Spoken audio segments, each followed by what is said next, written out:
you speak about community, how has Summer Night Lights affected your community? Well, it's brought the people who are former gang members, and also brought gang members out, and they can interact with each other and see somebody who used to be where they are now, and see that they can change their life and become a community leader. So, if you could summarize Summer Night Lights into one word, what would it be? It would have to be creativity. The reasoning for creativity, because it all came together from the ground up. Nobody had lines, nobody had rules. It just came all together in an organic fashion, and everything just meshed. As even if things went wrong, it came back in a positive light. So it was just creative, like organic. Go.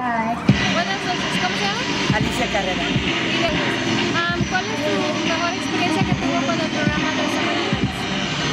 Mi mejor experiencia, pues que cada noche son diferentes experiencias, pero una de las mejores noches, podemos decir, es tuvimos una cena cultural donde vinieron los cambodianos a presentar parte de su cultura, lo que eran los danzantes.